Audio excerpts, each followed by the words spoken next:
Hey guys, এটা আমার হচ্ছে ফেসবুক পেজ। তো পেজটা হচ্ছে রিকমেন্ডেশন সাসপেন্ড হয়ে গেছে। তো এখন হচ্ছে আমি রিপোর্ট করতেছি।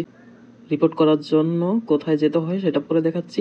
আগে হচ্ছে কি লিখে পাঠাইতেছি আর কি ডকুমেন্টস পাঠাইতে হবে রিকমেন্ডেশন ওকে করার জন্য।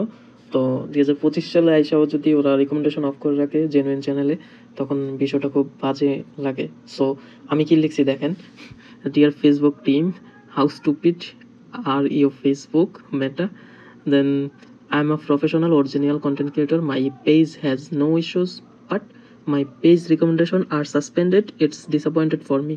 Kindly resolve this issue as soon as possible. By the way, thanks. Employment hub পেজের নাম।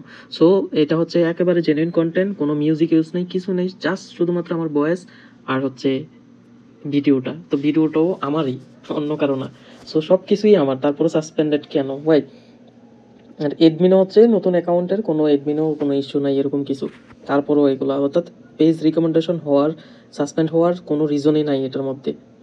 তারপরে কেন হচ্ছে? তো তার জন্য আমি কি করছি, একটা হচ্ছে পেজ রিকমেন্ডেশনটা যে অফ আছে সেটার স্ক্রিনশট নিলাম। দেন আরেকটা হচ্ছে এটা যে পেজ রিকমেন্ডেশন আসার পর যে পেজ স্ট্যাটাসে আছে ওইটা দেখেন, পেজ হ্যাজ নো ইস্যুস কিন্তু রিকমেন্ডেশন সাসপেন্ডেড, মনিটাইজেশন অ্যাক্টিভ আছে। দেন এইটা ইউর অ্যালার্ট নো ভায়োলেশন। তো এই তিনটা স্ক্রিনশট নিছি, নিয়ে হচ্ছে আমি এখন সেন্ড করে দিব। যে সেন্ড বাটনে দিছি, এই সেন্ড হয়ে গেছে। এখন আমি বলি আমি কোথায় কোথায় স্ক্রিনশটগুলো নিছি। তো প্রথম স্ক্রিনশটটা হচ্ছে, এটা হচ্ছে পেজটা। তো পেজের নিচে আসলে এখানে এসে এভাবেই থাকে, ওই যে হেল্প অ্যান্ড সাপোর্টে আসবেন। দেন হচ্ছে সাপোর্ট ইনবক্স, এইটাতে আসবেন, ইউর অ্যালার্ট এই জায়গা থেকে একটা স্ক্রিনশট নেবেন। দেন একটা স্ক্রিনশট নেবেন, প্রফেশনাল ড্যাশবোর্ডে আসবেন। দেন হচ্ছে নিচের দিকে স্ক্রল করবেন, অর্থাৎ পেজ রিকমেন্ডেশনে চলে আসবেন। তো আমার টুলসে গেলে আমি পাবো। দেন হচ্ছে পেজ রিকমেন্ডেশন, এই যে পেজ রিকমেন্ডেশন এই জায়গা থেকে একটা স্ক্রিনশট নেবেন। দেন নিচে আর একটু চলে আসবেন, আসার পর দেখেন পেজ স্ট্যাটাস। তো পেজ স্ট্যাটাসে ক্লিক করবেন, এই যে এই জায়গা। তো এই জায়গারও একটা স্ক্রিনশট নিয়ে নেবেন।